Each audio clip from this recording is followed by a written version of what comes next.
What's up everyone, it is Lo, Beauty Demon, and we are back to talk about some internet BS I've been watching happening on the internet. I had to take a little break, so I'm back, and I've been watching some of the shenanigans that family vloggers have been getting into on YouTube, but also other platforms like Instagram and TikTok. But before we get into that, if you haven't already, please don't forget to like and subscribe and hit the bell icon so you get a notification every time I post. Don't send anybody that we talk about in this video any hate, negativity, and nothing like that.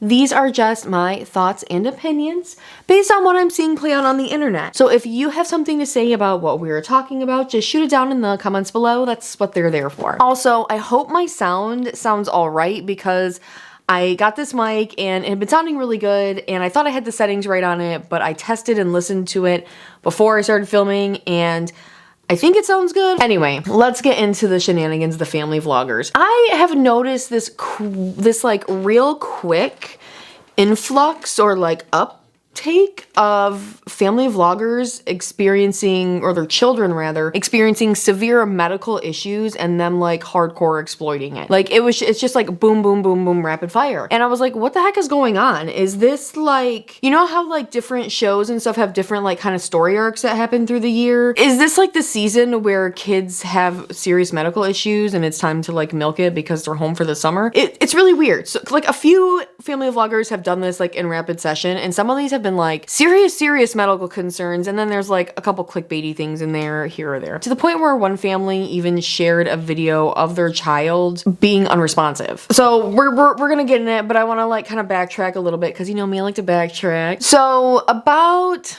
I think it was like late April, a family vlogger that I had never heard about, the McLeod family, the mother being Ika, I believe that's her name, Ika. She has 3 adopted children, all who have some sort of like special needs. One of her children is autistic and I believe has several other developmental issues. He actually had a seizure at school, which is terrifying. I can only imagine getting a phone call from the school that my child had a seizure and that EMTs are on their way. Like any other mother, she got on Instagram stories as she is getting her keys and getting out to her car. She's got to make sure that she updates her followers because everybody needs to know right away that her son is having a seizure or just had a seizure. She said in these IG stories that she knew at some point he was probably gonna have a seizure and she believes this was his first one. At some point, she also says she was afraid that he could die. And I mean, yeah, like he could die in between you posting this Instagram story and you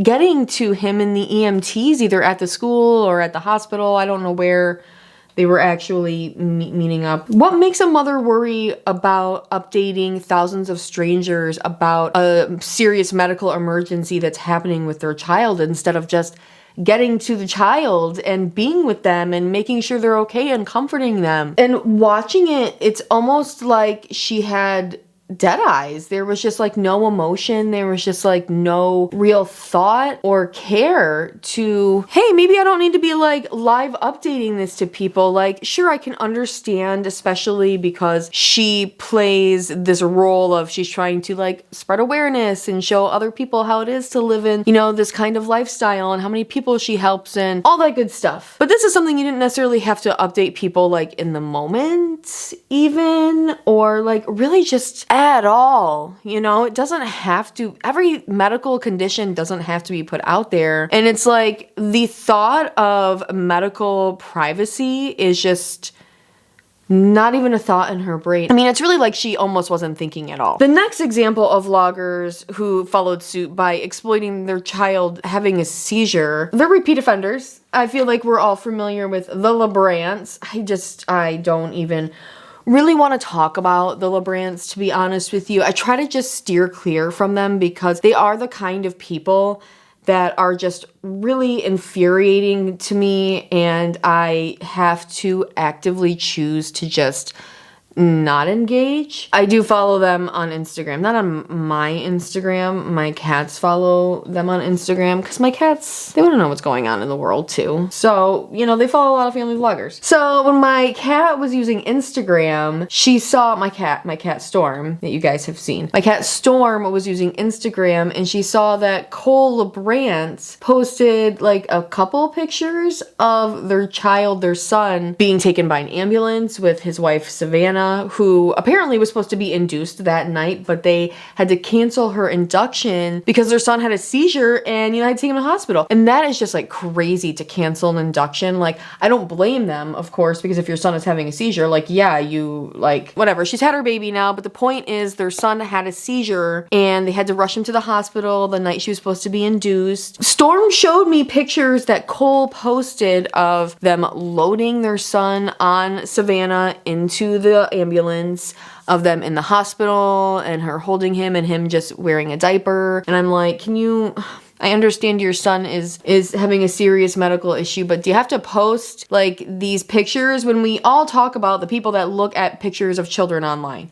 Come on. And I mean, can we just talk about for a minute, like the fact that they had a medical emergency with their child and then Savannah gives birth? Like, that is a double whammy for a family vlogger. Like, that is so much content ranking in. They're gonna split that up into multiple vlogs, I'm sure. Because right now, I mean, I actually don't watch their channel, so I have no idea if they've even posted like birth vlogs or anything yet for this child, but just based on the Instagram, it all just, you know, equals money. And, you know, like, I tried to picture them, like these EMTs loading her into the ambulance and Cole just like snapping pictures, just like taking a ton, because, you know, like to get the best picture, you gotta take a bunch just to make sure they all look good. So he was probably taking a ton of photos. That must have been so awkward, annoying. Also, if he was like vlogging it too, can you imagine being an EMT to show up to this and you're like, oh my God, it's the LaBrants. But like, yeah, overall, I can't stand these two, but I think because these posts were getting a lot of engagement, they were also getting pushed to Storm a lot more. And I also didn't really know that Storm did follow the LaBrants. I'm talking to you.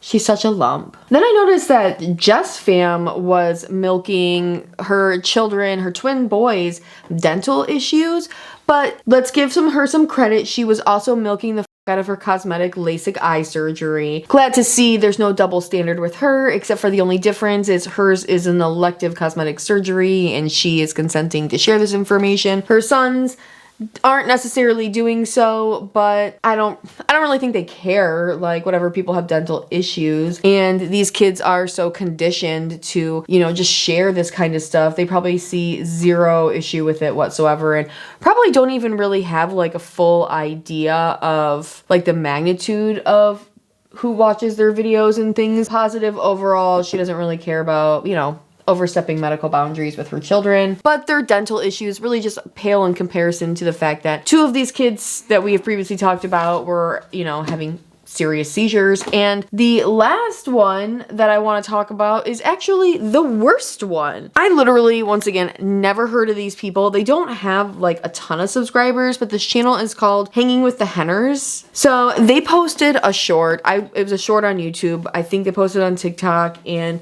you know, probably Instagram Reels. And they probably put it on Snapchat and who knows what other apps there are out in the world that I don't even know about. They posted a video. It was so hard to watch, of their son. They thought he was having a seizure, and he could have been having a seizure because, you know, seizures start in one side of the brain, and their son was just staring at their mother. I'm staring at the mom. I do not know her name. I think it's Christy, but I'm not sure. But the dad, Doug, is just filming the entire time. She's telling him, give me a wipe to wipe. He was drooling. He was unresponsive. He's just filming her, getting in the kid's face, getting in her face with the camera. And finally she's like, call 911. And then they put this video on the internet. And then when people started commenting, why the hell is this on your channel? Why are you posting this on the internet? They said, well, we needed to take a video so our doctor could see how severe this is. Okay, but why are you posting this on the internet? All you have to do is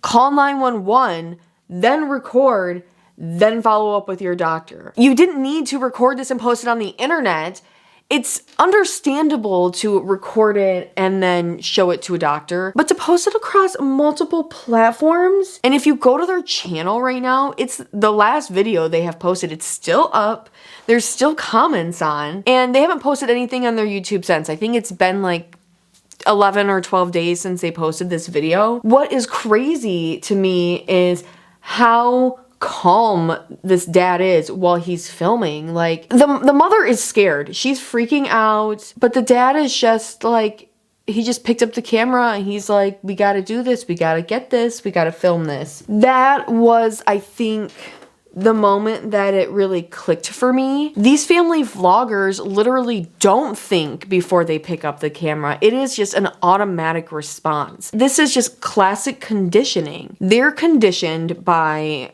clicks, likes, money, views, and it's like they just repeat the action. Something traumatic and bad has happened.